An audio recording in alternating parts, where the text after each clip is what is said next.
Welcome everyone. Good morning. Happy Wednesday. Our topic today is financing public energy efficient and renewable energy projects. So looking at things that we can be doing within our own communities. I'm Kristen Morose. I'll be here with throughout the workshop this morning. I co-direct the Minnesota Green Step Cities and Tribal Nations program, and welcome to all of you who are with us. So I'm going to go over our agenda for today with you all. We will get an introduction from Adam here coming up, and then Peter Lindstrom with CERTS is going to talk a little bit more about these federal acronyms that we might keep hearing about and what they mean for potential funding and incentive opportunities within your community. And then we have Dan with the City of Brooklyn Park, who's going to share a little bit about their experience in installing solar at the city. And then we're really excited to try something new in this workshop, and we'll be having a activity around choosing your own adventure. So a little bit of a role playing in thinking about what you might be able to do in your own community. So, and follow it up with thoughts and actions on next steps. So before we launch into our overview and presentations here, I want to just highlight the many things that this particular workshop topic connects back to the Green Step program. So we'll be kind of touching on these throughout, and we'll be certain to follow up with you after the workshop here as well with links to all of these. But there are a number of actions in the Green Step Cities and Tribal Nations program. You'll see on the left of the screen here that relate to some of the things we'll be hearing about today. And then you'll also hear about the Gold Leaf program. So we have a few communities who are piloting that project that program right now, working on specifically climate action. And there are a number of actions within that Gold Leaf program that relate to this topic as well. So just so you all know, we will be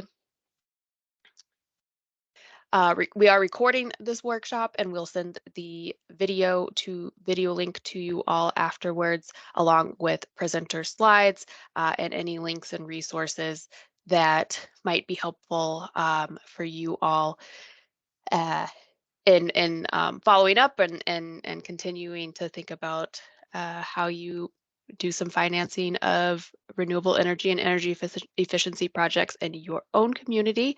So we'll be sharing that with you as a summary afterwards. So I think that's all I have. Nope. Let's see. You are welcome to use the chat.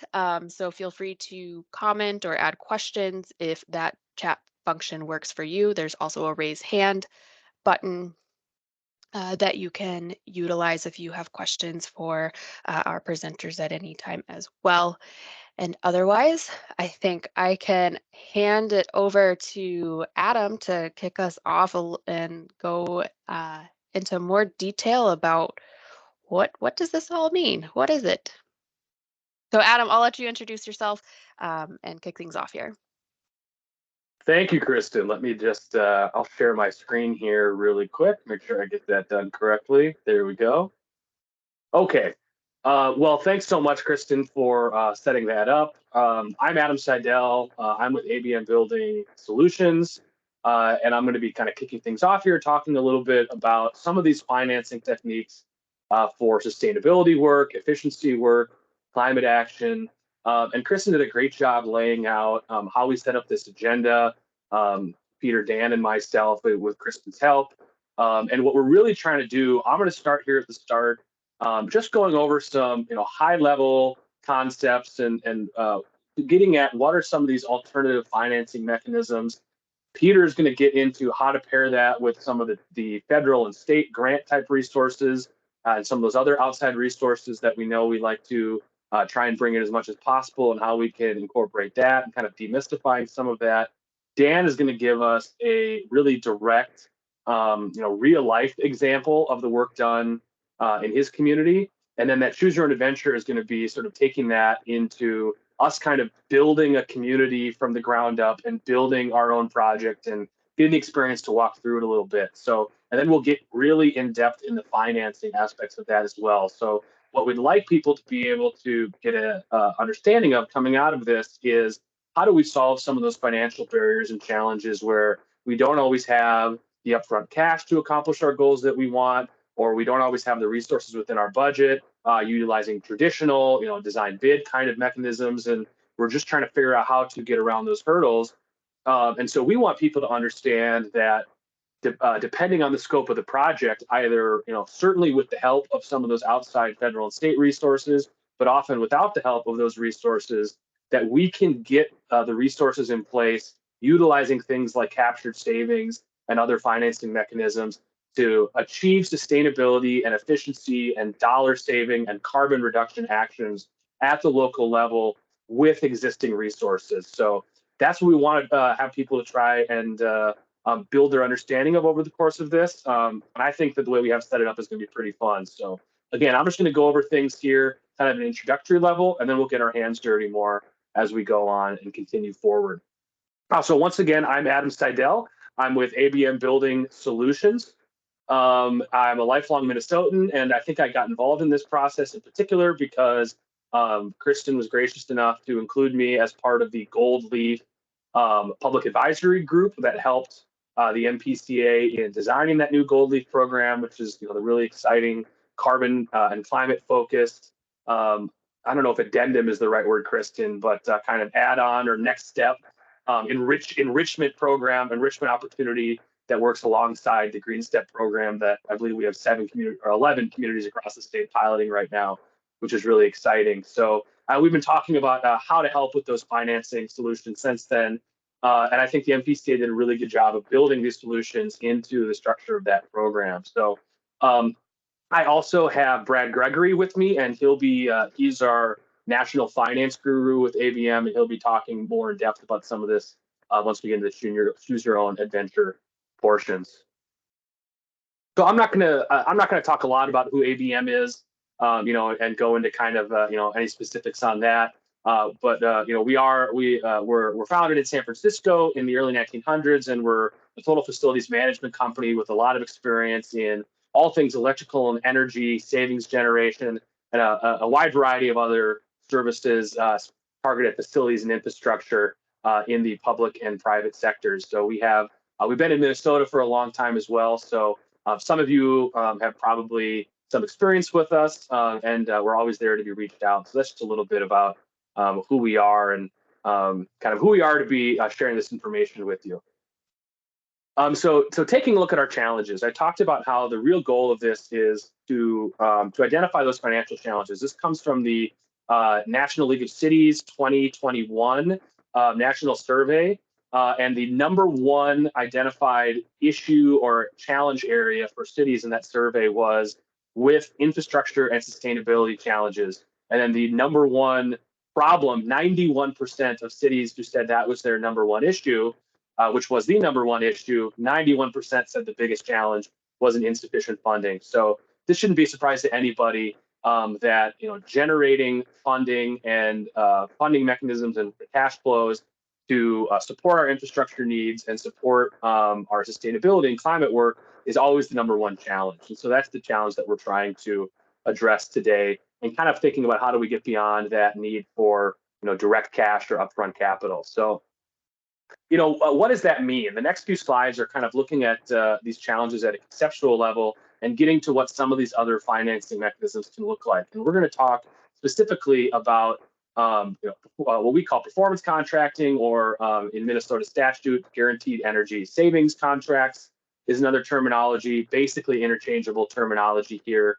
And this is just a depiction of those resource challenges that we face in the public sector, in communities. We're obviously talking primarily to cities and counties and tribal nations today, but a lot of this is obviously applicable in the K-12 education space and the higher education space, in state government, anywhere in the public sector. And so, there's this kind of conceptual funding gap. I don't really like that graphic, the term funding gap, because that makes it sound very dry. really that's your core goals and services as a community, right? That's your dollars to fund your infrastructure and your sustainability goals, and your public safety programs and any kind of economic and workforce development goals that you have, or community and equity goals that you have, and anything else that you could have in that space. So that's really our core services and goals as a community that can get squeezed, just as resource demands and certainly inflation continues to rise. So one of the ways to address that, and we're going to really talk about this, guaranteed, this energy savings driven program concept, where the goal is to identify savings, capture those savings, turn them into cash flows right off the bat, and then use those create the financing vehicle for a project. Again, there's probably going to be some of you on the call who are familiar with things like performance contracting. Maybe you've done it a little bit in your communities. So this might be kind of review for you, but there's certainly a lot of folks out there who haven't worked in this structure as well. So this is the basic concept. And these numbers this is just totally like a conceptual model. These numbers are totally made up just for illustration. But the idea would be that, let's say we're talking, just for simplicity, we're talking about one facility. So your city hall, for example, and it's $1 million a year to operate in terms of energy and maintenance and all those things to keep the facility running. The concept would be identifying savings that we can create. So core energy, electricity and gas savings, water savings, operations and maintenance savings, capital investment savings, a wide bucket of savings, and and then capturing those. In this example, we've identified $600,000 in savings. So that during column, the green and the orange is all the savings that are generated. So now our operating costs are only $400,000. We're capturing half of those savings, 300,000 of those $600,000, and that is creating the financing cash flow to fund the work that was done. The 300,000 on top is just savings experienced directly within your city budget or your organizational budget. So that is just an immediate new cash flow with usually in your general fund right off year one, and then that continues on for whatever the length of a financing term is. Depending on the type of entity in Minnesota statute, that's usually in the 15 to 20-year range in terms of a statutory cap length, sometimes 10 years. Once that financing term is done, then all of those savings are kept internally within the city. And what's really important to understand about this concept as well is this is a guaranteed based structure. So when you're working with a company like ABM, someone else in the energy savings space, one of the really key components of this financing mechanism is that those savings, that 600,000 right there in year one, and then for the length of that contract, is going to be guaranteed by the company that you're working with, meaning that we're going to make really solid projections that we're really confident in about the savings we can expect from this work. And rather than just asking you to take our word for it and bear that risk between you and your taxpayers yourself, we're going to guarantee that to the point where if it doesn't come to fruition at some point down the line, we're going to owe you a check to make up the difference. And so that's a really important part of this to understand as well, is that that ability to outsource the risk component as part of this. Another piece of that, obviously, is it allows us to get, and this would work for our carbon and sustainability goals as well. It allows us to get a lot of things done right away in year one. So compared to a traditional model of maybe trying to identify projects internally and go stepwise, but we miss those opportunities to capture those revenues and achieve those sustainability goals up front by moving quickly and packaging things together. We can obviously capture all those savings in the orange area in year one right away and experience those benefits immediately. The kind of limitation to this graphic is obviously that this assumes that there's no inflation. Whereas in reality, we know here by year 5, really, we don't get to this point, right? We get to maybe here. I don't know if you can see my cursor, but you get to, you don't really get there because costs have increased over time. So this would just even assume there was no inflation. But we can move quickly and grab those savings now and have those sustainability wins and those cash flows together for future goals. And obviously, as Peter's going to talk about federal funds, this structure really allows us to leverage those outside dollars really effectively by spreading it over a financing term. In this example, this would be like a $10 million federal award. Again, totally arbitrary numbers just for concept, but we're pairing that with annual savings. In this case, $1 million in operational savings. We're eliminating capital spend as part of that. We're bringing in other funding sources and we're putting that out over a term. And we've taken that $10 million in federal funds, and we've leveraged that almost 5 times. And that's why I think we see in a lot of the funds that are coming out of the Department of Energy and other places in the federal government right now, we see a real push in the Bipartisan Infrastructure Act, in IRA, to um, to incorporate financing structures like these with those grants, because it gives them that big leveraging effect on those federal dollars. So think about that when as Peter is going through some of his work here. I think just for time, this just sort of reemphasizes what I talked about from a bundling perspective, some of the benefits, the structural benefits of pairing things together. I'm going to go through this somewhat quickly because I'm keeping an eye on the clock. A couple key points to understand about these financial structures as well is that typically we're going to have that comprehensive solution as part of that bundled solution. So you're going to have one point of contact as part of that savings and price guarantee. There's going to be a price guarantee. So again, if you're working with ABM or another company in that space, we're going to provide one price, and then any kind of cost that's locked in and guaranteed. So there's not going to be cost overruns that need to be borne by the city. There's not going to be issue if there's supply chain issues that come down the road with something that's been bid out. That is all locked in and guaranteed, and that becomes your partner's essentially problems to deal with. And that's another piece of that risk management component. So you have that one focus point for strategic vision that allows you to lower your risk, choose what you want to do, and go in the direction that you want to go. And this just illustrates kind of how holistic we can be with the types of things we're incorporating. Once we get into that choose your own adventure project, we'll pick a few of these specifically. But on the left there, that's a lot of many of your traditional kind of facilities efficiency sources of savings and carbon reduction. Things like HVAC and lighting and water conservation and other mechanical solutions, and building envelope, which just means doors and walls and windows and things like that. So your kind of traditional facilities approaches and infrastructure approaches. And then on the right, in ABM's case, with the recent acquisition of the company Ravenvolt, which is a $2 billion experienced microgrid company, the ability to integrate that with some of the latest things in microgrids to get your battery storage, fuel cells, solar power, community resiliency hubs, and the ability to manage all of that. And so think about that as you're working with this, that we can maybe solve many problems at once, or we can have problems in some areas where the savings in other areas help us handle those issues. Just looking at the time, I'm going to skip through these next couple here just to deal with the ability to identify potential issue areas within infrastructure. So whether that's an HVAC system that is at risk of going out, or something that might need to be replaced but we don't have budgeted right now, the ability to identify that and capture those savings by eliminating future potential problems down the road. We call that capital volatility analysis. That's just our term for it. This is an example of what that looks like. It's just another potential funding source to generate savings for one of these projects. So looking at that pie chart in the middle, this is how we build out that suite of savings to put back into that bar graph where we're building that savings number so that the community can take home some savings in year one, and we have enough savings to fund our sustainability work. These are all the kind of things how we're putting that together piece by piece. Energy is always going to be a big piece of it. Operations and maintenance always going to be a big piece of it, but we really want to be looking under every stone and finding every revenue source. And that's where some of your outside partners like ABM can be helpful in just identifying things using our expertise that we've seen from all over the place that can be sometimes difficult to identify internally. So that's how we're putting these projects together and building these funding sources that we're going to be talking about more as we go on.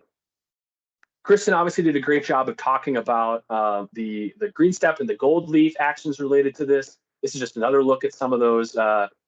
This is all gold leaf actions related to this. So we'll get back to these when we get into the choose your own adventure, but she already described that pretty well. And then just quickly on what a timeline for a pathway looks like on this, from a process standpoint, it is going to be a little different from your traditional, design build, traditional construction type project, because because of that savings guarantee, there's going to be a more collaborative process with your partner to build out what that scope looks like. So we'll go through this. This is what we will walk through when we get to the choose your own adventure. It's going to start with those concept meetings where we sit down and discuss what are our values as a community. What goals do we have in the sustainability space and community development? What are our financial wants out of this, or what problems do we have that we need to overcome? And then we'll go through a data and analysis phase. We call it a preliminary analysis, where we're going to be identifying from a preliminary standpoint, what do we think the capability for savings is here? Is this viable? This is especially a big part of this process. Are there enough savings that we can capture altogether that makes this process worthwhile on both sides? Because from the city standpoint, you need to know that this process and this commitment is going to be worthwhile. And from your partner's standpoint, obviously this is a guaranteed solution. So we need to know, is this something that we can stand behind as a partner for 10, 15, 20 years and guarantee financially? And we feel rock solid about those savings opportunities. So we go through that process. We present that as fiscal verification. And that's when we would move forward into a procurement process. That's when we step into real heavy development investment, investment grade work, really fully developing and engineering all these solutions and getting down to specific prices, specific savings that are guaranteed and locked in over the long term, and then potential implementation from that point if we decide to ultimately move forward. So we'll see that in action here as we go forward. And that's just a very quick buzz overview of this process. And again, for those of you who are experienced with performance contracting, probably some review. For those of you who are new to it, probably felt really quick because it was. We're going to have a lot of chances now to kind of put it into application, which I think is a really cool structure. So I believe Kristen that Peter is up next, and he's going to talk about some of that federal acronyms and demystifying how to bring in those outside revenues to really make this process sing. Awesome. Thank you, Adam. Yeah, we're not done. We have more background to cover first before we get into the fun part. And so I'm going to share some slides for Peter here. Are you saying my part's not going to be the fun part? Oh, I don't, Yeah. it could be. I guess you're right. Adam's was fun too. It Oh, just, totally fun. you Totally gotta fun. you gotta get through the background. We gotta get through this hard stuff so that we can talk about the good stuff. If Indeed. you don't have a Gen X novel built into your presentation, it's not the fun part.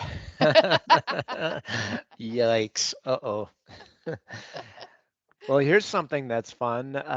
Kristen, since you'll be advancing the slides, instead of saying next slide, I'm going to say think spring. Okay, I'll It's going take to it. be 70 degrees next week, I think. So I'm going to say Oh. think spring. So let's start with that. Think spring. There we go. Good. Good morning, everybody. Peter Lindstrom, Clean Energy Resource Teams. And here's the high level overview of what CERTS is all about. I suspect I've worked with many of you over the years. And you know that CERTS, we have this straightforward mission to help communities do clean energy projects all across the state, border to border, whether that's cities, counties, schools, farmers, small businesses, faith communities. If you want to be more energy efficient or utilize renewable energy, then we can get you across the finish line. We've been around for 20 years, and it is a fantastic organization. Think spring. So I am going to be talking here. Look at these acronyms. EECBG, starting with that one, talking about the IRA and various components of the Inflation Reduction Act. Think spring. So let's start with this one, the Energy Efficiency and Conservation Block Grant. By the way, I'll start off by saying the State Department of Commerce has an excellent newsletter where they are tracking federal funding opportunities for local governments and others. But if you haven't signed up for that, you can do that on their website. It comes out, I don't know, maybe every other week, every 3 or 4 weeks or so. And it's a great way to track what is happening out there. And it just seems like, I got to be honest, it seems like every other day I am learning about a new funding opportunity that is coming down the pike for local governments, schools, businesses, what have you. I'll also note that I saw in the State Department of Commerce's latest newsletter that they are more than willing to write a letter of support for any local federal funding that you're going after. So keep that in mind as well. EECBG, Energy Efficiency and Conservation Block Grant Program. This is a program that is spun out of the Bipartisan Infrastructure Law, otherwise known as the IIJA, another acronym, the Infrastructure Investment and Jobs Act. This is the largest clean energy grant program for local governments from the feds. It was created back in 2007, the original stimulus funds. And so this is the second go around for EECBG funding. And the goal is simple. It's really to empower local governments, those who are closest to the ground with direct federal funding. And as of January, they've opened up the program for about 430 million in formula funding to states, local governments, and tribes. And of that 430 million, about 300 million is going to local governments. This is not quite the same as that initial stimulus funding from 2007. This is like 1/6 of ARA funds, stimulus funds. So the Department of Energy says that these funds are really supposed to be like seed grant funds, really used to leverage uh, uh, uh, bigger amounts of funds. There's a small amount of that money, 8 million, is going to grants to those that don't get formula funding, and the rest of the money that goes to help administer the program and provide technical assistance. So the formula funding is going to states and local governments and tribes. Local governments, if your population is 35,000 or more. And I suspect for those on this call, if you fit in that category, you have already begun work on your EECBG funding plans. If you don't receive formula funds and you want to go for one of those competitive grants, it's going to be pretty slim pickings. They're only going to be giving out maybe half dozen to a dozen grants. However, you may be able to apply to the state of Minnesota for some of their funds.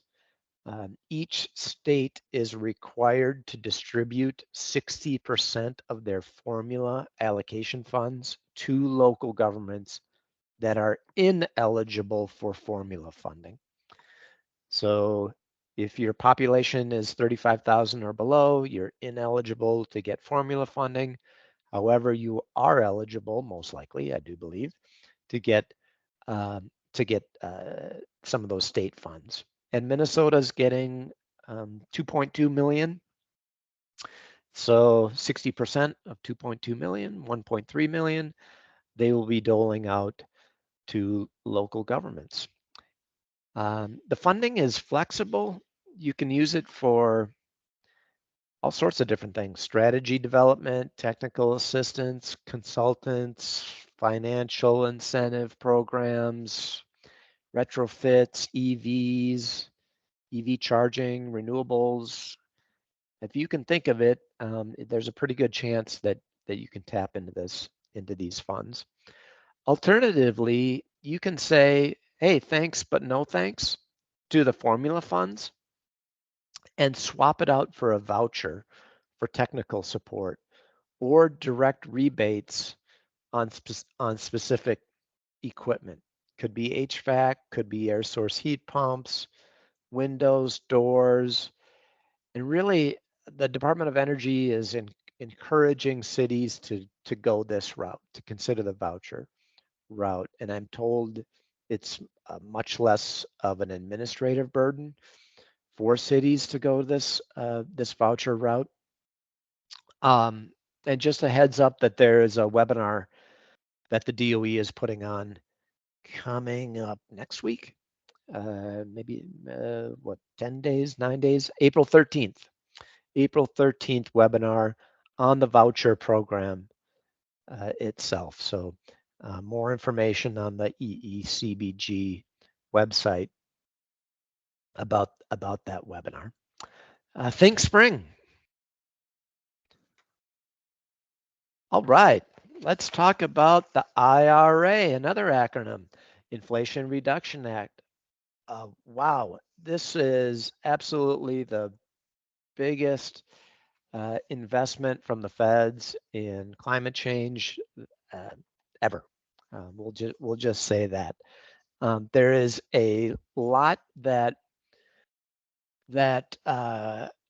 is unknown about the IRA, meaning that there almost every day there's guidance coming out on these funds. So there's a lot that I don't know. There's a lot that we collectively don't yet know about the IRA. But I think I heard the other day that there's something like 135 different programs, new programs or expanded programs just connected to the IRA. So it's an absolutely a dizzying array of new programs. So you can see from the slide, I mean, it's everything under the sun: healthcare, air pollution, climate, clean energy incentives. I know that there's something like 24 tax provisions alone with the aim of accelerating the deployment of clean energy, clean vehicles, clean buildings, clean manufacturing. And a lot of these incentives are tax provisions that offer bonus credits to projects that are located in low-income communities or energy communities that pay prevailing wages or have apprenticeship programs as part of it and meet certain domestic content provisions. So made in America provisions.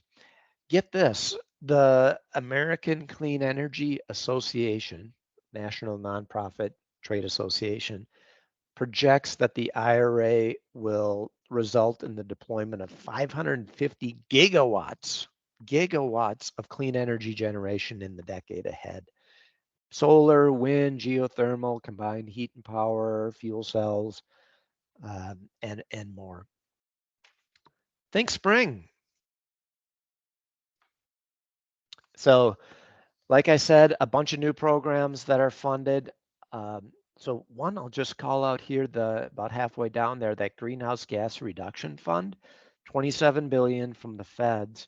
These are green banks. And I know that there's a bill moving through the Minnesota legislature to create a Minnesota Green Bank, the Minnesota Climate Innovation Finance Authority. So that's exciting. Think spring. All right, diving into some of the details through the IRA. So with solar tax credits, they were 30% for a while, 30% tax credit. Last year, 26%. This year, scheduled to be 22%, and on its way down to 10%. The IRA changed that. They said it's going to be 30% flat for the next decade. So that's great. And they added a new provision that said, hey, if you're a company, and I'm going to go into the local government provisions here in a second, but this is important. They said if you're a company and you put in a solar array, you get that 30% tax credit, but maybe you don't have a tax appetite, or maybe you want a chunk of change instead of that tax credit, you can sell it. You can transfer it to another tax-paying entity. So it creates this new market for tax credits. Maybe that company sells it for 90 cents on a dollar. The company they sell it to takes advantage of the full tax credit. The company that sells the tax credit gets a chunk of change that they can use for whatever purpose. Think spring. The other new and exciting part of the Inflation Reduction Act as it relates to tax credits is that they put in place what are called adders, and so if you do a solar array and you use that array is uses made in America components, that 30% goes to 40%. If it's in a quote unquote energy community, and this could be a brownfield site, it could be a community that is heavily dependent on the fossil fuel industry for jobs. So think about like Becker, Minnesota, with the coal plant. Another 10%. So that's there. It could be 50%. These things add on top of one another. If it's part of a low-income community, you get another adder. If it's a part of an affordable housing project or to benefit low-income residents, another adder. So here we have the tax credit that was on its way down to 10%.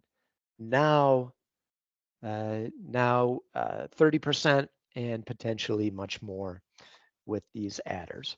And you're thinking, hey, Pete, that's great, but I'm a part of a city. City doesn't pay taxes, so doesn't impact us. But it does, thanks to the Inflation Reduction Act.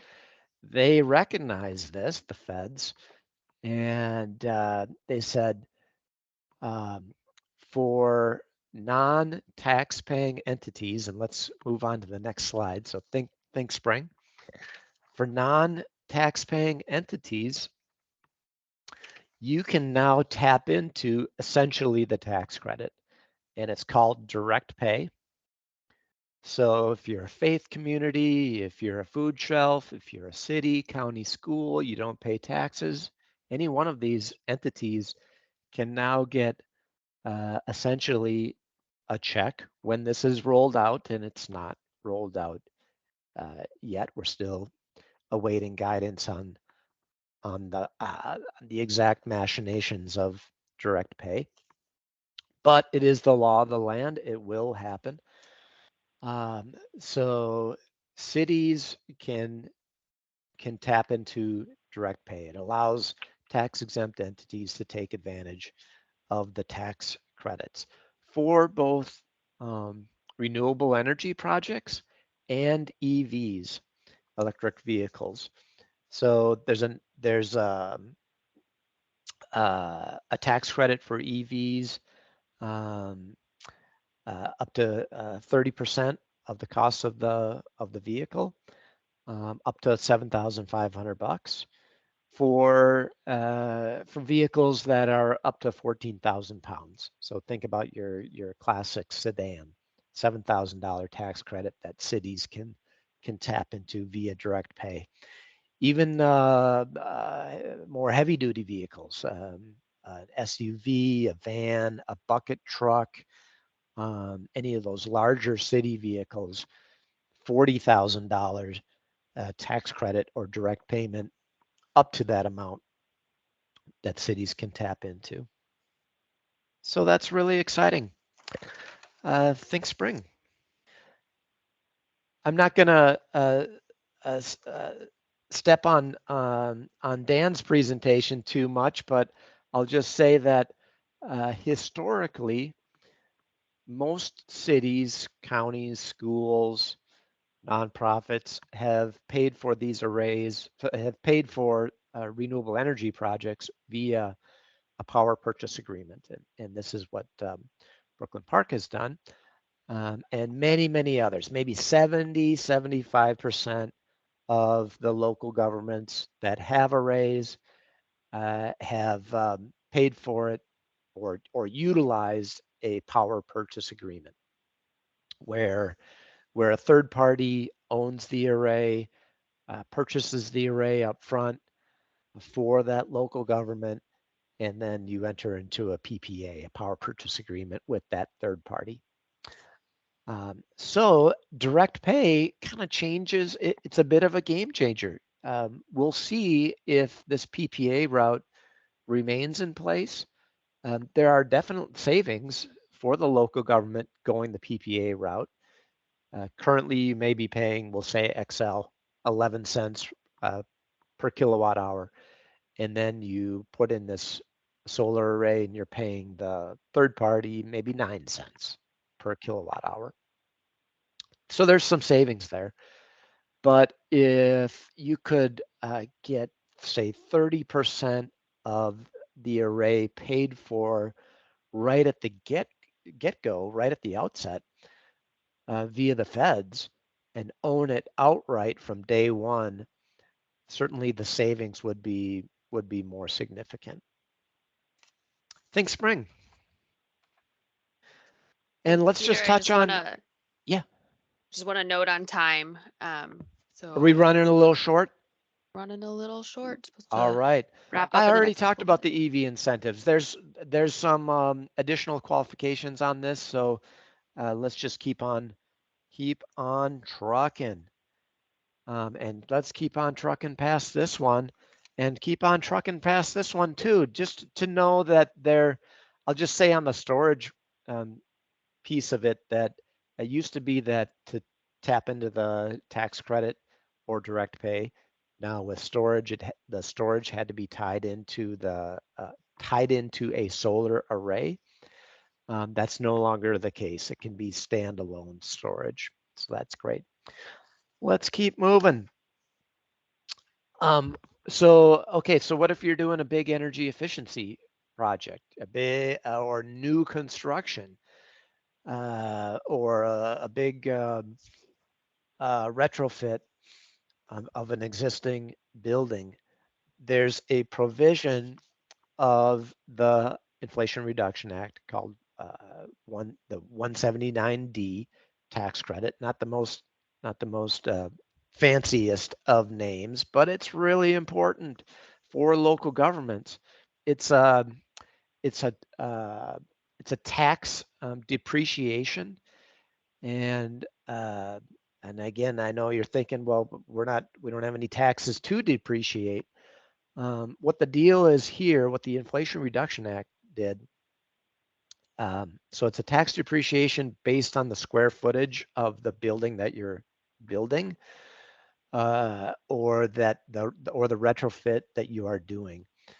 And they say the Inflation Reduction Act says you can allocate this depreciation to the architect or to the engineer or to the contractor.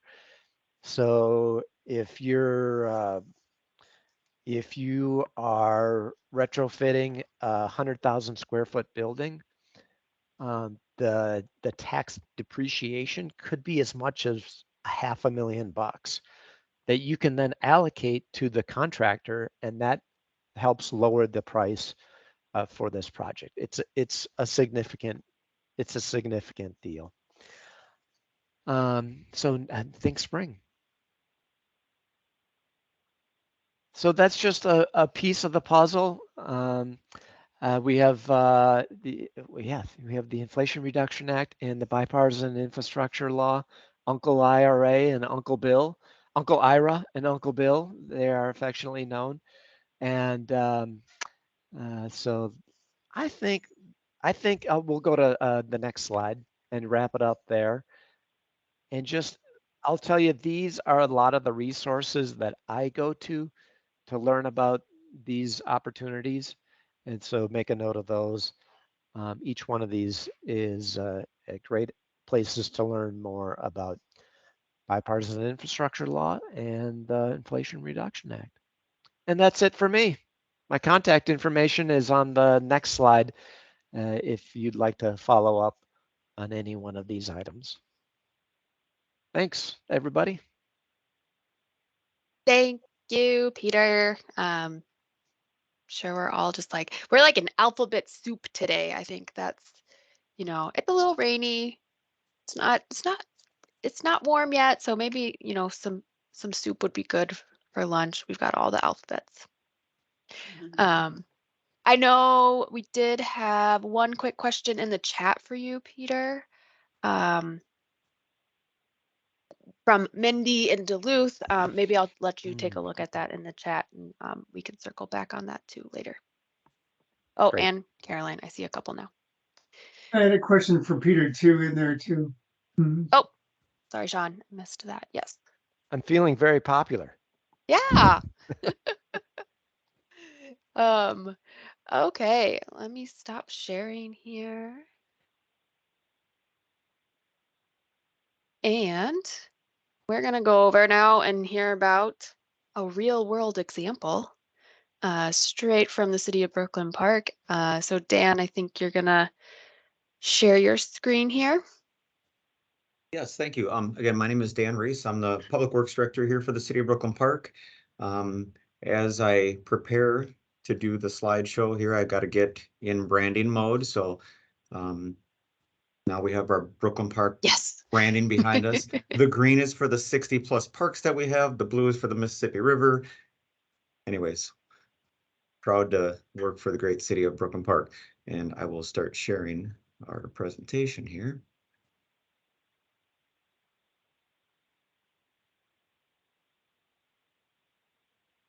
And hopefully everyone can see the slideshow to start here, but just going to share again about the solar journey here at the City of Brooklyn Park. It's really focusing on one of the financing methods that Peter had outlined for everybody, and even a component that Adam outlined for folks too. So where's Dan, Brooklyn Park? Oh, yes. Could you put it in presentation mode? Oh yeah, We're sure. only Sorry about that. seeing Let me unshare and reshare as well. I just want to make sure that we have the audio done. Presenter mode, content only. That should work. Let's apply that. I apologize.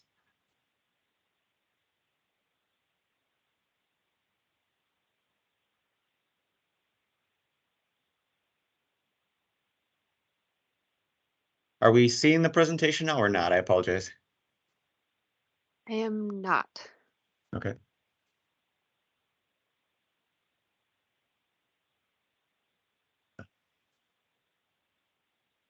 Let me share now. Now are we seeing the presentation? No. Okay. We'll get there. So anyways, as Peter would say, think spring for a moment. It could be worse. We could be in Duluth, where they had another 8 inches of snow yesterday, and hail and wind and rain yesterday, all that craziness. And thunder. Yes, that's what I heard. So Mindy, it's always a beautiful day in Duluth, isn't it? You know it. Thunder snow is just like our new repertoire. There's snow. And Dan, if you want to go to what you were sharing before, it's that. Okay. Yeah, it would be fine too. Maybe I will go to that. We go. So is it in presenter mode or whatever? Okay, we'll get through this. It works. All right. So again, Brooklyn Park. Sorry about that delay. 6th largest city in Minnesota, northwest suburb of Minneapolis. Just a little bit about our fine community. Like I said, 6th largest city, population a little over 86,000. 60% are non-white, so we are quite racially diverse. Almost 30% speak a language other than English at home. And like I had mentioned, we have over 60 parks, and everyone's within a half a mile of a park. So we're very proud of that system. Our sustainability journey, it's been kind of not quite like earthquakes, slow, then a slip fault. But 2002, we were the first city of Minnesota to do single stream recycling. We were the first in North America to do a geothermal heating and cooling system in our ice arenas. And we started our solar journey in 2015, and it went relatively quick. Only took 4 years before things got installed. That's why, as I see and hear more and more about all of the funding from Uncle Ira and Uncle Bill, it's overwhelming, right? I mean, we're trying to tap into these grants, and that's where we look for performance contractors such as Adam and others, because we need help and we don't have the project management capacity. But we managed to do this, like I said, starting in 2015. And we did a lot of community engagement. We called them community cafes. We'd get 60 to 80 people at a school or a church and talk about what do they want to see in the future of Brooklyn Park. Back then, we were looking at like a 10-year outlook, Brooklyn Park 2025. And it's the first time in the 20 years that I've worked for Brooklyn Park that a sustainability goal came out. And the quote was, "We are a leader in environmental sustainability, benefiting our community and economy." And so this finally gave myself and others the ability to work on more sustainability projects and bring them forward to our council. I call that kind of like the aha moment, the bright sunshine shining down on our sustainability goals. So here's just a picture of one of the community cafes we did. Again, like I said, 60 to 80 people, all at little tables and having some good discussions. And what we emphasize here in Brooklyn Park is that we do things with people rather than doing things to people. And our community told us they want sustainability. So again, we had the fuel to do some projects. So Dan, yes. I'm sorry to cut in again. It looks like your slides are not advancing for us if you are Oh, going through. okay. That's There you not go. good. So now I can see your cursor move. So if you click on whatever you're doing right now, Yep. now you're moving through. Okay. We're Apologies, moving everyone, through. and we will be All sure right. to send the slides to you all Yes, afterwards. thanks. Just in interest of time, I had a little video that kind of showed our solar panels being installed. I'm going to skip that just to keep moving along. I've got other pictures of them, but here's the nitty gritty of our solar components. We started at first through the Made in Minnesota solar grants, and these were probably back in like 2013, 14 in there. And so many cities got solar grants to install panels on like a fire station or a police station. And we did this at our fire station, and we're saving about $1,000 a year in electrical expenses on that program. Now, unfortunately, that program went away. It was a great one, but then the federal tax credits came around. And so for us, we did a 1.8 million megawatt rooftop and ground mounted installation at our water treatment plant, our public works buildings, our police station, and our community activity center. So at the time, it was the largest solar panel installation that any city had done. Again, we used a third-party investor. It was Standard Solar. They're the owner, and they put in the $3 million to construct the panels. They were installed by Cedar Creek Energy. And like I said, then the 30% tax credit was there. And we were one of the last installations to get that in 2019. Because as Peter mentioned, the tax credits started fading away. Now they're back, new and improved. And I have a little envy that you could add on a lot of those other credits. But at the same time, the cost of our panels back in 2018, 2019 being 3 million could be upwards of $4.5 million now just because of inflation. So we're still glad we got in when we did. So the 1.8 million megawatts is about to enough power to power about 200 households. In addition to that, we had other energy using facilities and streetlights and lift stations, easy for me to say, in the city that we were able to subscribe to solar gardens with that energy use. So all told, between our solar installations on site and our solar garden subscriptions, 100% of our energy for city facilities is sustainable. We believe we're the first city in Minnesota to do this. I just put a question mark because there may have been others, but just again, sharing our story. What does that look like exactly? Here's a site. It's our biggest installation. This is right next to our water treatment plant, and it's a great use for an area on top of 9 million gallons of water storage. Years ago, pre 9/11, we used to have tennis courts on top of this ground reservoir, to use the land and help people recreate. But after 9/11, the Fed said, no, we need to protect key infrastructure facilities, and we had to fence it off and couldn't be used anymore until, like I said, just recently when we installed these solar panels. When you're installing solar panels, it is a major project, even though there's technically no out-of-pocket cost for the program we decided to do. We could have chose to buy in to lower our cost and get some of that return on investment sooner. Our council decided to do the 20-year power purchase agreement with Standard Solar instead. But it took a lot of hands-on work from our field crews, our supervisors that work at each building. We were doing this in the winter of 2018, and it was quite snowy. So literally the installers had to snow blow lines on that ground reservoir and around here. This is behind our community activity center, just to get the panels installed, but they worked diligently and did it. Again, they're low profile panels. The only thing holding them down is a couple of heavy concrete blocks, and they're strong enough, at least for this person, to walk on them. I don't know if I should have or not, but I did that as a demo, that they're pretty sturdy. We've had hailstorms, we've had no damage to hail, we've had to replace no panels. And if we did, well, that's on the third party owner. Standard Solar would have to replace these panels during the course of this 20-year power purchase agreement. Just scrolling through some of the more of the pictures of the infrastructure that goes along with it.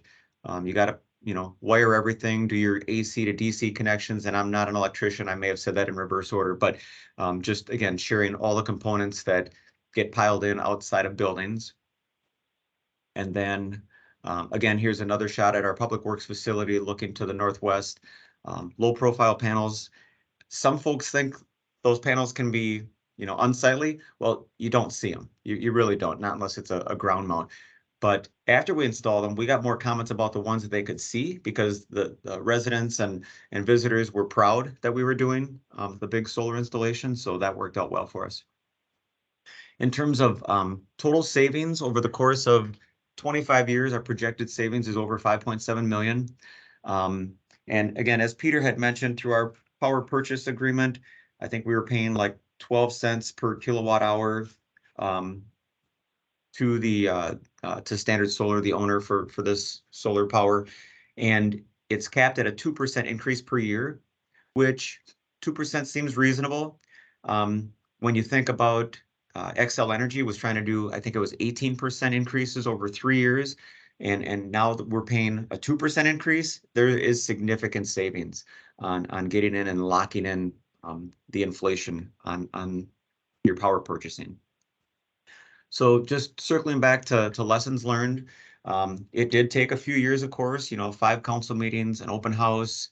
At our open house, the only person that showed up for our open house, I know we could have done better, was a supporter of our solar panels. So we had no detractors at our open house, and we got to share that with the council. No one was against it of the folks that came to the meeting. I didn't tell them that it was only one person that came though. Another thing you got to look at, of course, is just the condition of your roofs if you're going to be doing this, because you don't want to have to replace any roofs in the near future. Although we did, work into our contract, we can take the panels off for, I believe it's either 4 weeks or 6 weeks to do a roofing project and then put them back on without penalty. So just a tidbit to keep in mind. I mentioned, you're planning on this project and you're kind of on the outside looking in, but you got to plan all of the coordination, the site supervision, the site meetings. That costs time, staff time significantly. We did have to do a little bit of a power upgrade on some switchgear at our water treatment plant, and that was about an $8,000 investment on the city. But the biggest cost was just with our third-party installer. We did our utility locations, and unfortunately, if you look close here, you can see some red lines. Well, when they were augering holes here, they hit a major 3-phase piece of our power there, and that was a bit of a surprise. And unfortunately, the contractor had to pay $25,000 to get this fixed because it was properly marked and they missed avoiding where we had located utilities. So there's many factors in the whole project. Above and beyond all of the great funding mechanisms that are there, then it comes down to real world project management. Last but not least, to give a little bit of credit, we did our ribbon cutting July 8th of 2019. Our then Mayor Jeff Lundy is now a Hennepin County Commissioner.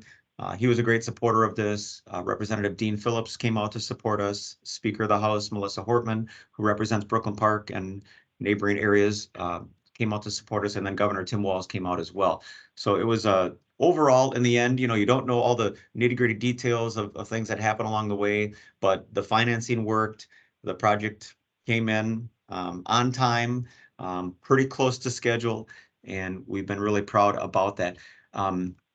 So I'm not going to say spring, but we do love the sun here in Brooklyn Park because more sun equals more power.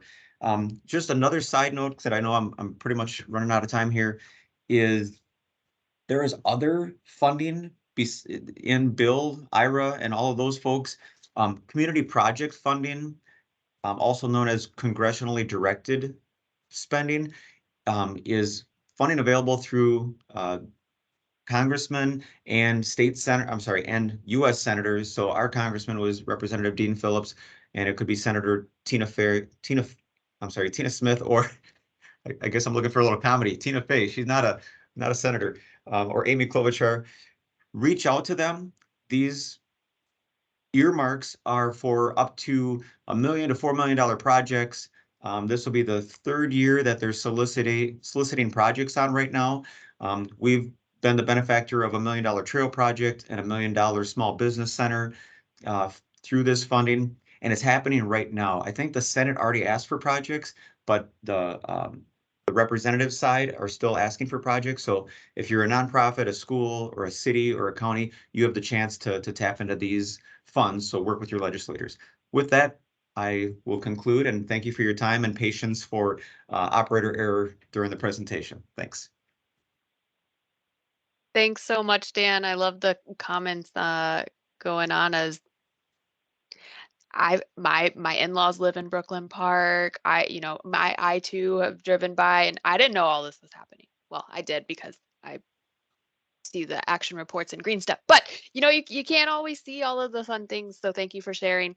One question in here too that Sean asked is, do you know if the low pitch on the solar panels helps them to be less likely blown away with high winds?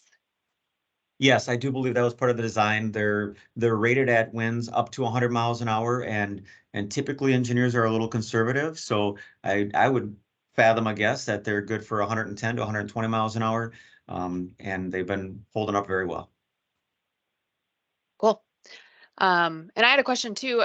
So you mentioned Standard Solar. Are they in charge of maintenance if there are any issues with the solar panels, or is that something that the city has to coordinate? For the first 20 years, Standard Solar is in charge of the maintenance, and I believe they contract with Cedar Creek Energy to do that maintenance, because I've seen trucks out there a couple times over the last couple of years. And something that I know we'll be looking at, since we've already jumped in here, but there's buyout years. So like after year 8, we could buy our solar system from Standard Solar for a little over $2 million, or after year 15, we could buy it for a little over $1.5 million. And I don't know if we'll be able to tap into any more federal funds to consider buying it out sooner, but that's something I know we'll look at, and we certainly advocate others to take a look at that. But we had at least 2 council meeting debate on whether or not we wanted to purchase 50% of the cost or 0%. The council usually doesn't want to spend money if they don't have to. They got that option, so that's what we did. Awesome, that's helpful. We look forward to hearing if the city does end up purchasing that solar in the future. Be interesting to know. Well, thank you, Dan. Okay. So back to you, Adam. Let's try this choose your own adventure thing. All right, I will share my screen.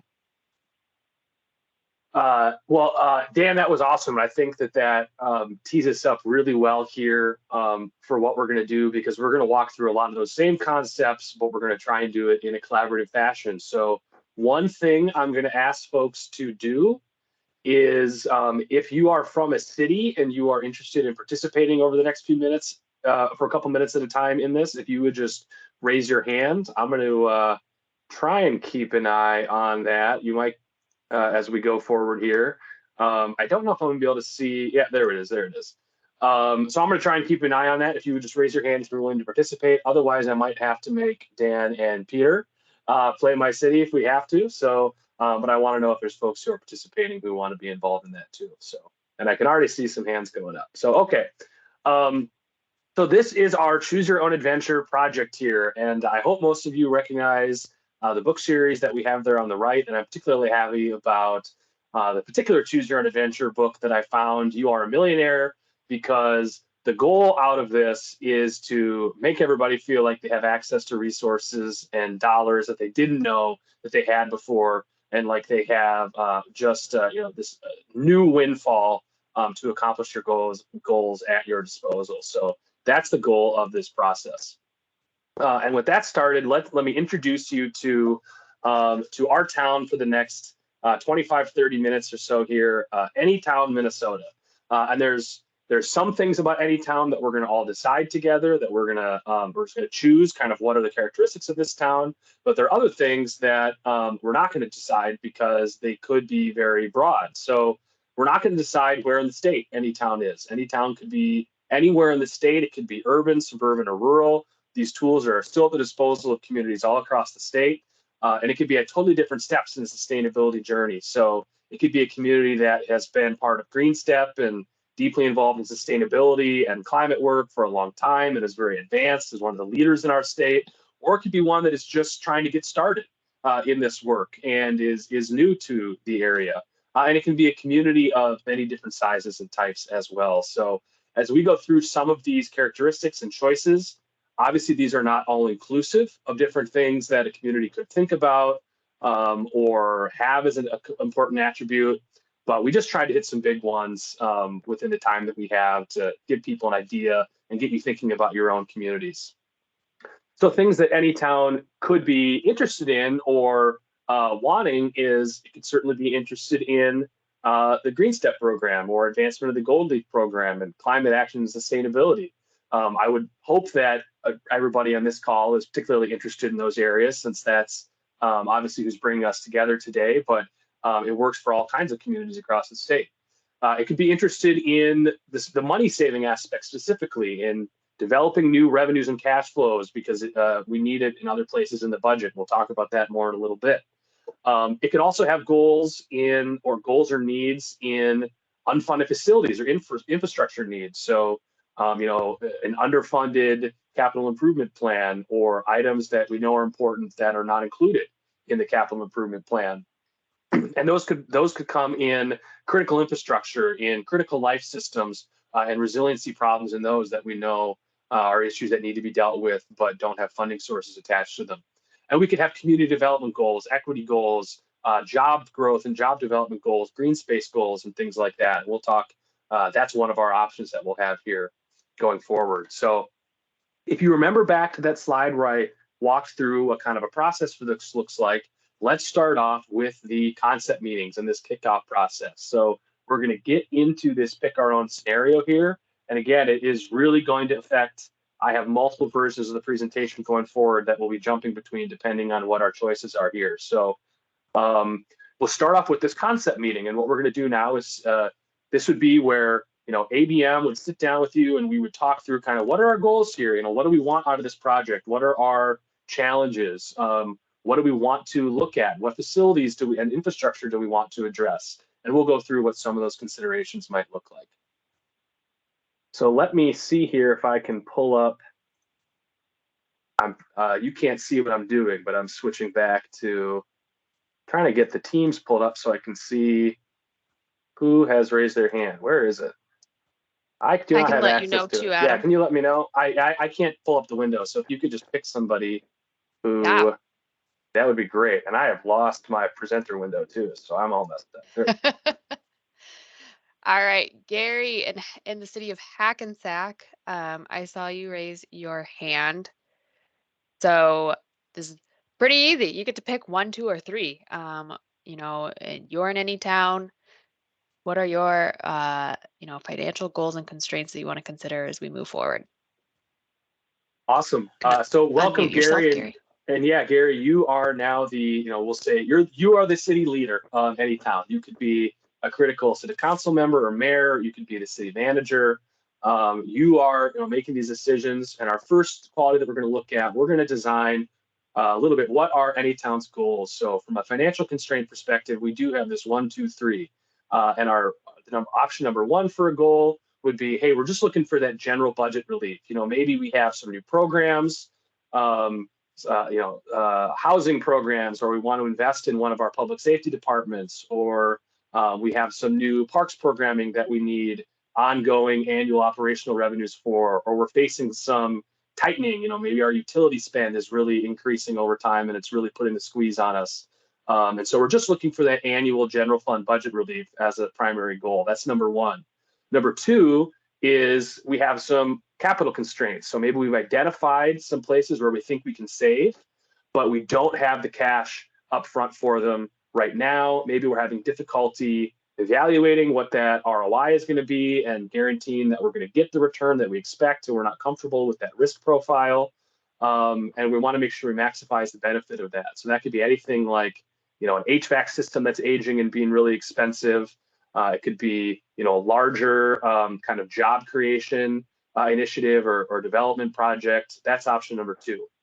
And then option three is somewhat similar, but it's more of an urgent need. It's some kind of major repair or capital need that isn't really a big savings driver, but it's something that is critical and it's expensive, and it maybe has just recently been discovered, and we're not sure what, we're just not sure where the funding is going to come from, but we know it's a problem. So that could be anything from, pieces of core infrastructure, like, some of the underlying electrical or infrastructure that supports some of your life critical systems like water, electricity, things like that. That could be something like a hockey arena ice plant too, right? Those need to be replaced from time to time, and that could be a big expense when it comes up. So, Gary, what are your thoughts on this, and kind of which of these three do you think any town is most interested in? Well, I'm the Green Steps City Coordinator. We're a town of about 300 residents with a large population around our community on 127 lakes. So we have a lot of people that live outside of town and are summer residents and so forth. But I'm going to go with door number 3. Okay. That is a fun one, because door number 3 could eventually lead us down to one of the most complex financial challenges out of all of this. And that will give, later on, I'm going to have my colleague Brad Gregory talking about the financial portion of this, and that will give him a lot to bite into. And certainly it's a challenge that many communities face. So, okay, door number 3. This one is more of a general question, not multiple choice. And just for time, what is, from any town's perspective, Gary, what are your Green Step and Gold Leaf goals? Are you looking to rack up as many actions as you can to demonstrate leadership as quickly as you can across a broad range of the portions of the program? Are you looking to really target certain areas and maybe a couple actions? And then do you have, these other areas of interest, like maybe electric vehicles or solar efficiency and some of these other things listed on the right? Kind of, how do you think that any town approaches the Green Step and Gold Leaf program? Well, we're currently on step number 2, going towards step number 3. And we've got a lot of things going on. One is just general awareness in terms of the issues around conservation. We live in northern Minnesota. We've got a wonderful natural environment that is often taken for granted. And so we want to improve the awareness of the importance of keeping our natural resources as good as they are, or maybe even better. And then I'll mention that we've started a solar fund in our community to build a solar array. And we really want to do that, sponsored by the city. But again, as a small city, we have a lot of constraints. I will mention one other project. We need $1.2 million right now, short-term need. to supplement the cost of a highway project going through our town that is being done by the state of Minnesota, MnDOT, Minnesota Department of Transportation. And to augment that project and to improve our water infrastructure, we need to identify $1.2 million. So Okay. we have a lot, being that we only have 300 citizens and 120 residents that pay taxes, we've got some real constraints in terms of providing funding through our tax, through tax financing. Okay. All right. I've got that for this option here. The third thing I want to talk about is tourism. You know, this is something where for some communities, this is a huge deal. For others, it's not a consideration whatsoever. But it's an interesting one, I think, to talk about a little bit. And especially, Gary, this might be a fun one for us to talk about a little bit.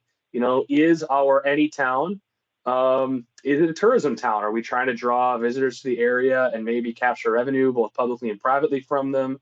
Do we have parks and trails and things like that to promote? Is this an interest in an important area for any town in Minnesota? Yes, it is our number 2 revenue source in our community. And it's obviously in northern Minnesota, we have a lot of 4 seasons. Right now, we still have 3 feet on the snow. And unlike Duluth, we didn't get any rain or thunder. We just got more snow and wind. So yes, this is very important, and it's important for people that live here seasonally. It's important for the residents that live here permanently, and it's certainly important for those people that come and visit. Okay. And then the last one, and again, this is just a selection of things that we could talk about, but we had to pick something. We couldn't talk about everything. I can't have the most complex PowerPoint presentation of all time. You know, do we have community development or any goals or equity goals in any town? So everything from, you know, downtown revitalization projects, desire to bring new businesses or new job entities into the community. Justice zones, opportunity zones, community-oriented access to renewable or electrification projects. Anything kind of in this strike zone. Is this something that we have an interest in? Yes, absolutely. We have a major need for downtown revitalization. We are very close to the Leech Lake tribal community, who's also a Green Step city. Another thing I'll mention is we have located about 10 miles outside of town, organization called the Portage Learning Center that has about 8,000 kids visit every year to learn about nature. So we've got, and in terms of equity and so forth, I mean, we are a very poor community surrounded by a lot of people that have these incredibly large houses around the lakes in the area. So we got this whole issue around I'm going to say the upper middle class or higher, and then the people that are dealing with trying to make it day to day. So we've got a huge economic diversity here. Okay. Thank you, Gary. Awesome. So we've built out kind of now, we've gone through this concept process as an example, and we built out and come to understand what are, any town's goals and needs here just across this example. And just to review, financially, we have this major repair issue, a major, non-savings driving capital problem that is unfunded, needs to be solved. From Gold Leaf, we're looking at general awareness. We also have an interest in solar. We are a tourism town, so we're interested in things that's very important to do things to boost visitors and support the tourism industry. We do have this major downtown revitalization project, and we have issues related to the lake community issues and some economic justice zones in the area as well that is important to our community. So that's kind of what any town looks like, and we can try and keep those in mind as we make some of the big choices here coming up over the next few slides. So having gone through that concept meeting process, then we would step forward with that data analysis, the initial analysis of facilities and infrastructure, identifying savings, that preliminary process that qualifies, hey, are there savings here? And in this example case, this is what we have come up with. And I will just say that, the numbers that are all in here, these are, these are based on kind of a mishmash of a few different projects that ABM is involved in that I put together. So these are based on some reality. Again, this is just an exercise, so the size could be very different from place to place, right? But this does have some basis in kind of some things from reality. So from a savings standpoint, we've identified over $9.6 million in potential utility savings in gas, water, and electric over a 20-year period. So that's been very successful. We're very happy with the financial impacts of this. That results in a reduction of about 29,000 tons of carbon over 20 years, which is equivalent to removing 334 cars from the road every year forever. We've identified over $2 million in operational and maintenance savings over 20 years. And we've also identified $400,000 in deferred capital savings over 20 years, which could be items that are on your capital improvement plan, that are planned expenditures maybe a few years out. But because of the result, this project would maybe take care of those issues or eliminate need for that spend. And so that frees up those dollars. That's real savings that eliminates from that spend. That qualified number, that 7.988 million, that would be if we plug it into a preliminary estimate financial model that looks into some of the things Brad is going to talk about. Then that would kind of be a total project size based on funded from those. We've also seen some EV charging opportunities related to some city parks and some city areas, and we've got this major repair need. So in this case, I went with the hockey arena projects because it is something that we see sometimes, and it's easy to kind of understand. And so we're saying that a couple months before we even engage in this process, the city identified, we have our ice plant is failing in our hockey arena, and we need between $2.4 and $3.4 million to replace it. And that money is not on hand, and we don't know where that funding is going to come from. And so we're looking for, we know that that's an outstanding need.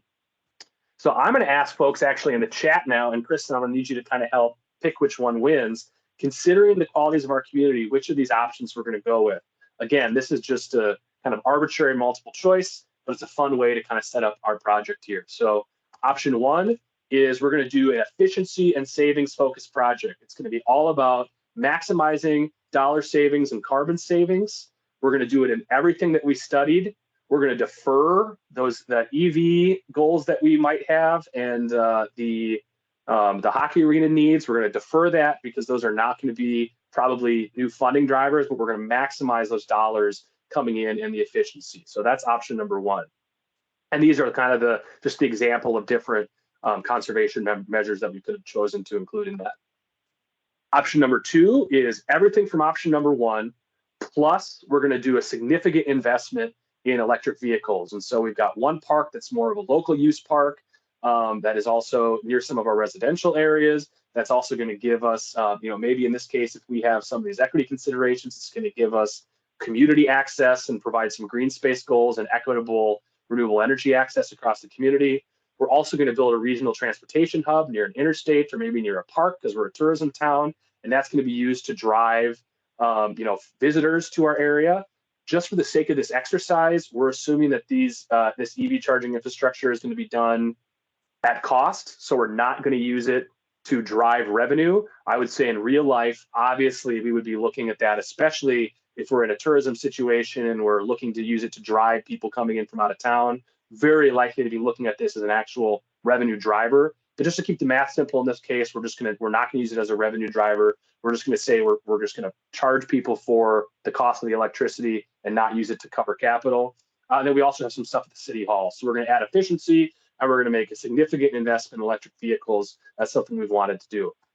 And then the third option is we're going to do some of the efficiency. We're going to do 2/3 of the efficiency, but maybe we decided that, one of the facilities or some of the infrastructure that we looked at, maybe in a couple of years, we might demolish that. We're thinking about maybe rebuilding it, or we're going to repurpose that facility. So we're just going to defer action on that for now. Maybe we'll never do it. Maybe we'll come back for like a phase 2 in the future. We're going to defer that EV work because we've decided that it's this hockey problem that has to be addressed. It's absolutely, it needs to be dealt with. And so we're going to get as many savings as we can and bundle that project in. But we understand that the result of this might be, because this is really an expensive item, is this might eat up all those project savings, and we might even not have enough savings dollars to completely fund it. But we're going to try and use those savings to eliminate as much of that cost as possible. So we were deferring the EV. We're only getting some of the efficiency savings, but we're taking care of that major capital repair need. And with that, if people could just type in 1, 2, or 3 into the chat for a few moments here, and I can't see the chat. So Kristen, if you would just kind of tell me, just eyeball it, which one you think is winning. Oh, so far it's even. All right. It's even. Nope. Who's in the lead? Who is Give in it the one more lead? minute. I'm going to unshare my screen while you're doing this so I can get that opened up. I'll just open it right up here.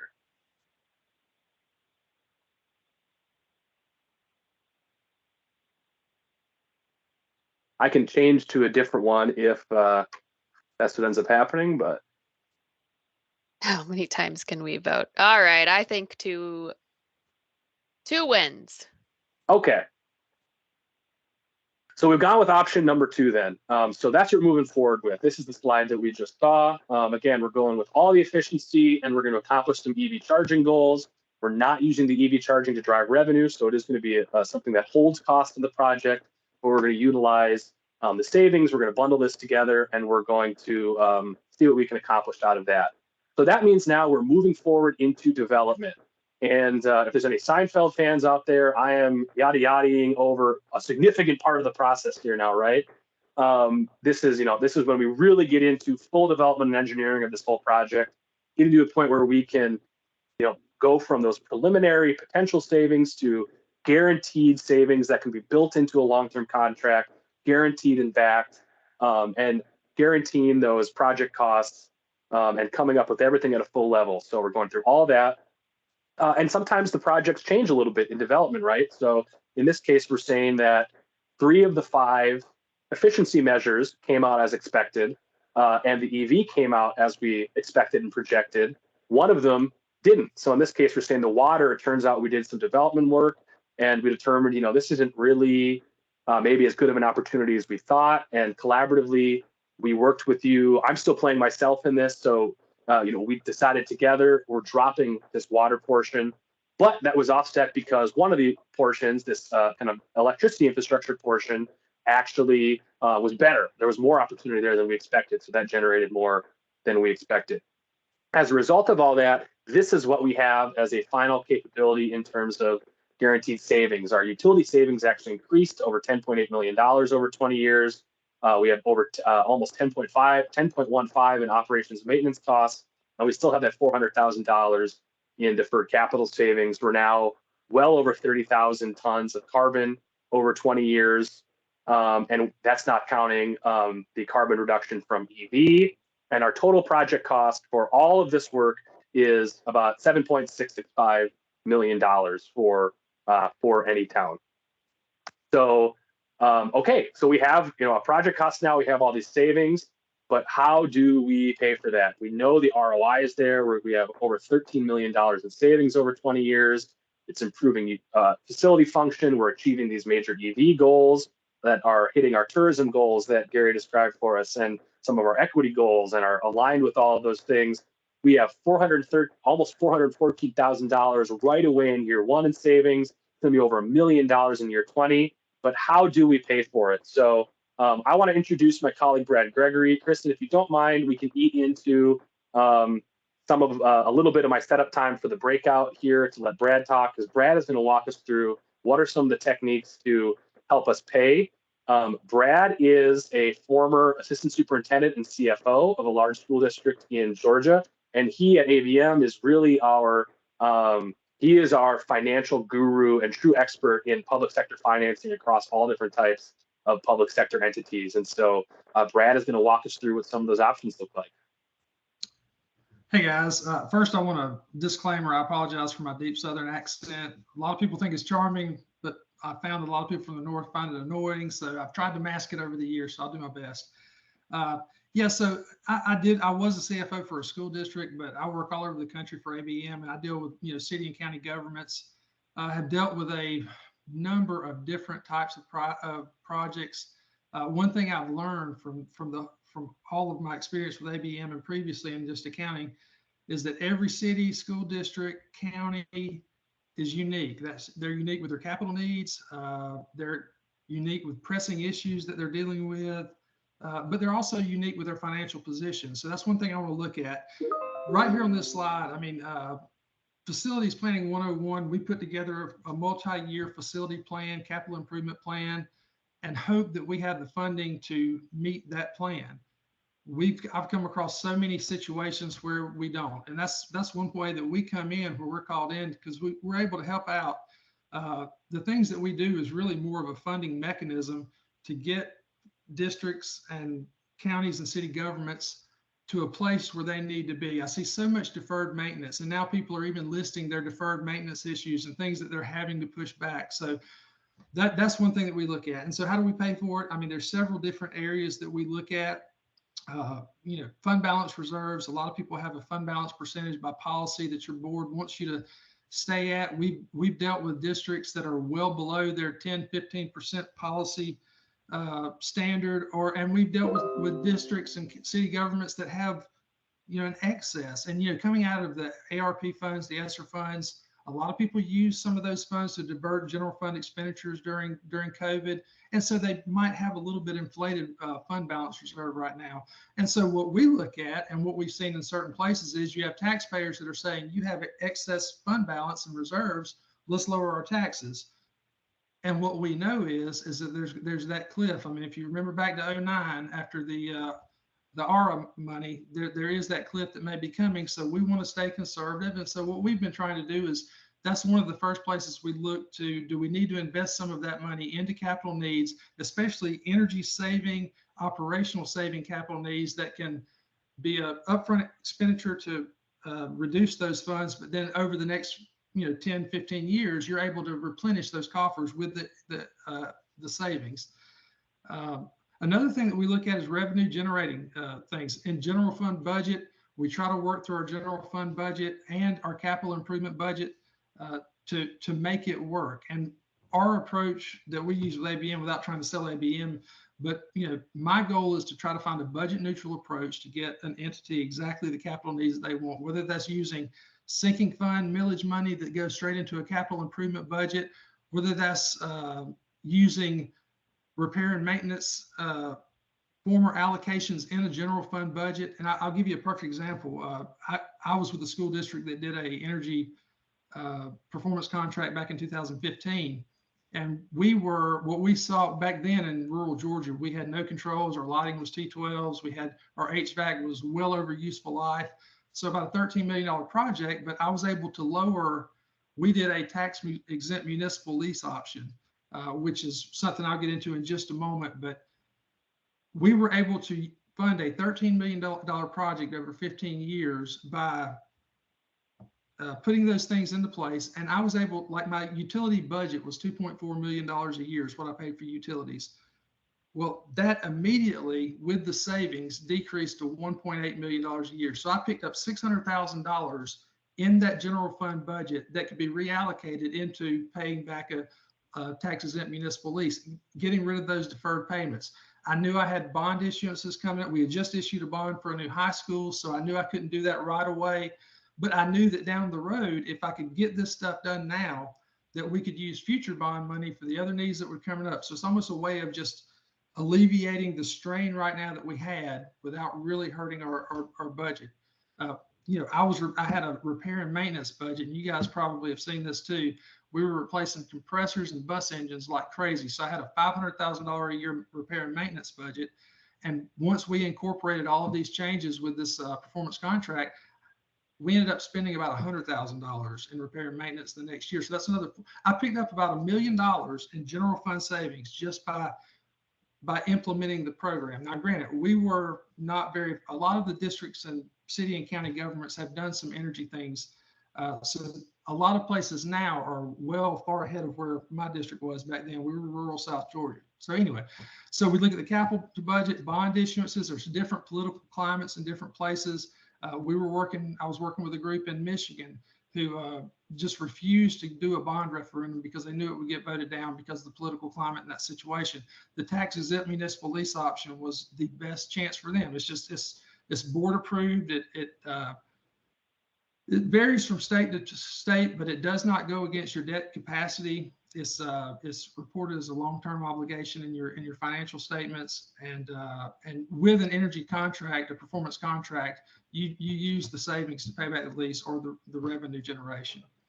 Grants, that was a great presentation on grants that Peter did earlier, and we actually one of the things that I'm working on now, I'm working with 4 school districts on the Renew America Schools Act. We did concept papers for them, and 4 out of 8 schools that we worked with actually got approved, encouraged to go to the next step. So April 21st, we're putting our full applications in for the first staunch of money from that Renew America Schools grant, and we're helping there's a couple schools in Mississippi that are just really low socioeconomic, poor counties, and we're hopefully going to help them get some funding for some projects that they need.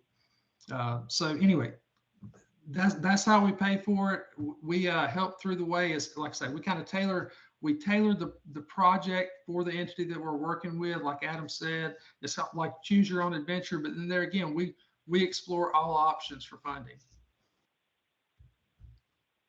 Do you want to talk a little bit about the tax exempt municipal lease as we close up? Yeah. So I'll give you an example of a tax exempt municipal lease is when we do a project, it is it's trying to think the best way to put it. It's basically a long-term note, but it's you pay it yearly. You can set it up over 15, 20 years. And the energy savings that Adam mentioned kind of drives how much of a project you can do. We have financiers. We work with districts so a lot of districts think, well, we might not qualify for financing because we're not in a good financial position. We've worked with districts who are like in Pennsylvania, who are under Act 47 that are struggling financially, that some of the options that we provide are actually ways of helping them get out of their financial struggles and financial strain. We've worked with school districts that have been taken over, by the state because of financial situations that they have. So the tax exempt municipal lease is a way to defer the payments over the years, but actually use your savings to actually get most of the stuff done now that you need to. But it is tax exempt, so the bank gives, because you're a municipal entity, they give you a tax exempt rate of interest. Generally, it's a little bit higher than a bond, but you don't have to go through all of the bond issuance cost.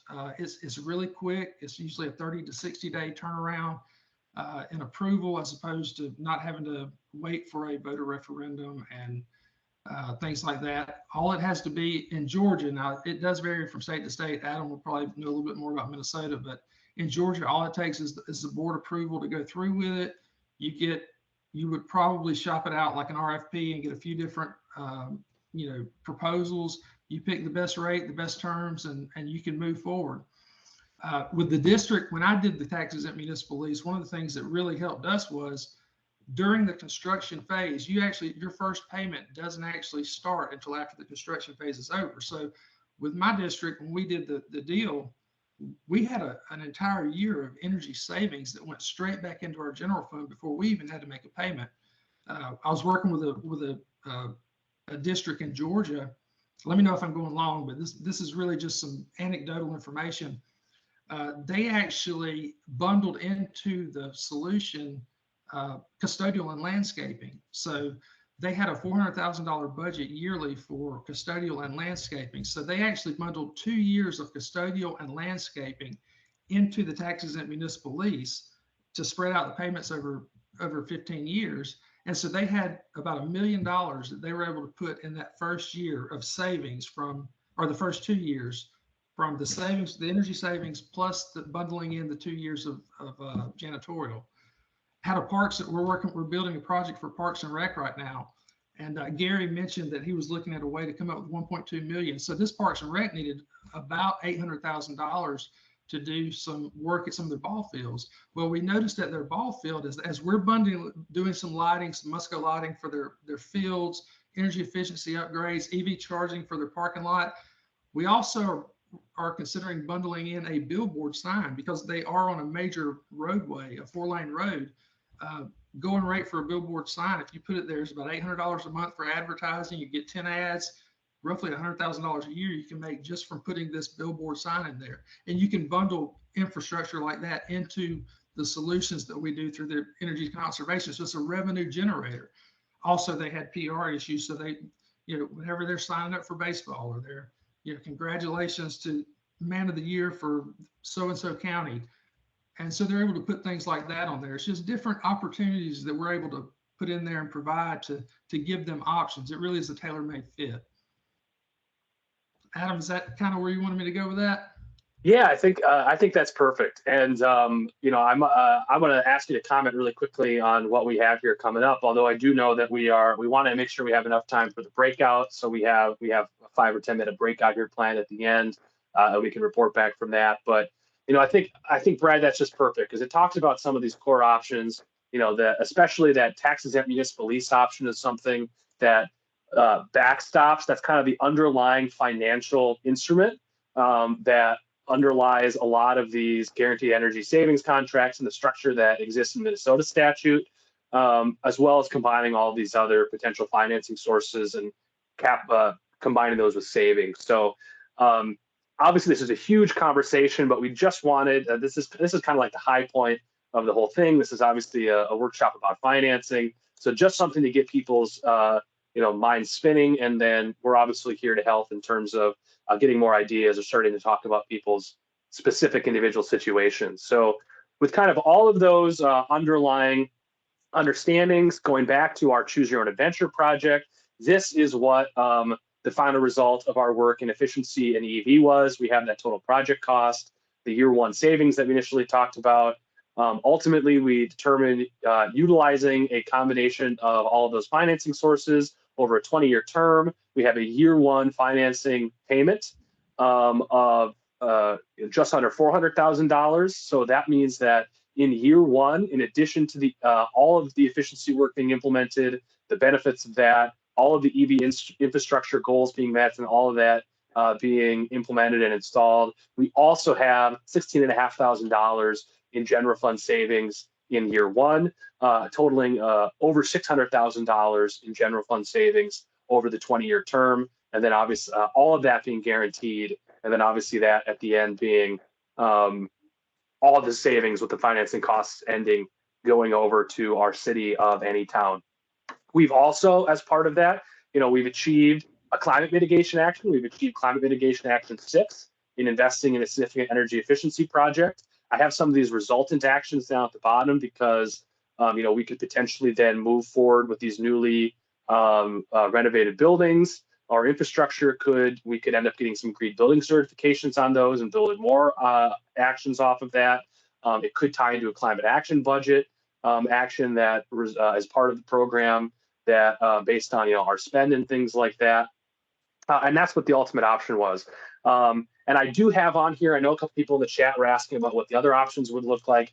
I can't spend a ton of time on these just because we're pressed for time, but this is what option 1 would have looked like if we had chosen that. So obviously more savings, but we hadn't achieved our EV option, but really big general fund savings built into that savings driven project over time. And then option 3, which it looked like some people were interested in seeing more about, that was the one where we really get into some complexities on, hey, we have this big expense. That ended up being between $2.5 and $3.5 million, but we were able to find some savings as part of that, not enough to pay for itself, but we were able to find maybe $25,000 in annual savings from running that new hockey system. Pair that with the reduced efficiencies that we got by shrinking the scope across the other places in the city, and we were able to cut in half or more the cost and pay for at least half of that hockey arena project that we knew we needed, plus the additional savings from the hockey arena. And so we've taken a $3.4 million cost in the hockey arena, and by pairing that with savings, we've reduced that down to about a $75,000 a year annual capital need. Just something that's much easier to get our heads around, much more bite-sized, incorporated into an existing conservation improvement plan, pair with revenue opportunities from the hockey arena, or if the local hockey association can increase some of its fundraising efforts, getting pull tabs involved, things like that, they can be a partner to that. Much easier to get our head around and resolve than a big $3.4 million bill is. So we don't have time to go into those in more detail, but certainly I can follow up with anybody who's interested in some of that, what that looks like. We can follow up with you, and also just obviously get down to kind of what your community is interested in as well. So with that, Kristen, I'm going to unshare. I'm going to figure out how to unshare here. I got to find got so many windows open. Where are you?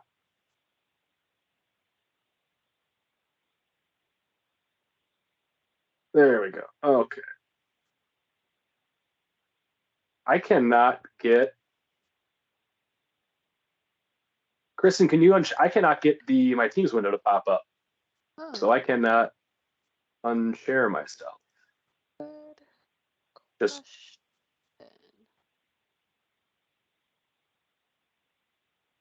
question. yeah, I'm clicking on it, it just won't pop up. Let's see. Oh, Doesn't look like I have the option. No, it's right. Okay, I figured it out. I had stuffed it way at the bottom of the screen, so it was hidden. So I think it's actually, we're gonna send us folks into some breakout rooms now. It's just gonna be very quick, and what we're gonna do is give folks a chance to share their thoughts on this a little bit, and then what we want to do, we don't want to do like everybody come back and pick a reporter and everybody say what you talked about. Just if anybody has a really interesting thought, spend a couple minutes talking about it, and then when we come back, we're just gonna say, hey, who had a really interesting conversation, or who had, did somebody in your breakout group have a really interesting thought or reaction to this that you want to share? And we'll maybe, share a couple of those. That's just the highlights, just the hits. And then then we send folks on their way. So, with that in mind, a few of the kind of things that we could be talking about here as I open up. I'm not going to go through all of this in super detail, but just thoughts and actions on what next steps would look like in your community and in your breakout. What type of town, any town are we? What are some of these things that we walk through, whether it's tourism, other unique characteristics, need for jobs and development, our climate action goals? What kind of town are we in our town? What are our financial goals and constraints? What are our other city and community goals that we think is important to incorporate in this work, whether it's equity, job development, those redevelopment projects? And then what do we know and what do we need to learn? How familiar are we with some of these processes that we've talked through here today? What resources do we need in terms of help to put this together, and even just to identify what kind of work makes sense? What are unknown unknowns that could be leading to risks or missed opportunities? So, those are the kind of things that we could be thinking about. And with that, Kristen, if you would send people out into breakouts just so we can keep it moving. Hey everyone, welcome back. I know that wasn't very long to chat, but maybe you made some connections or hopefully thought about some next things for your own community. So I wanted to wrap things up. Again, remind you of all of the Green Step and Gold Leaf actions that are related to this. So there's a lot more information listed underneath each of these actions. And thank you very much to Adam, Brad, Dan, Peter, and our our cameo by Gary from the city of Hackensack in participating, and everyone who joined in today. We really appreciate you sharing the resources and the experiences that you have, and I hope this provides some ideas for the rest of you in thinking about what is possible. And I look forward to seeing what you do with this information and what cool projects will come out of this. So thank you, everyone. Again, we'll follow up with the meeting recording, slides, links, contact information, summary, all that good stuff. So you'll have, you're definitely encouraged to follow up with any questions or thoughts that you might have. And our next workshop is May 17th. We'll be diving into repurposing buildings and adaptive reuse. So now that you've got some cool projects, maybe there's some buildings that well, now that you've got some funding options, maybe there's some buildings that you might also be able to use reuse. for some of those projects. So I will let everyone go. Thanks again. And thanks, Spring. Right, Peter? Thank you, Kristen. Thanks so much for setting it up. Yeah, thank you. Great job, Dan. Thanks. Thank you all.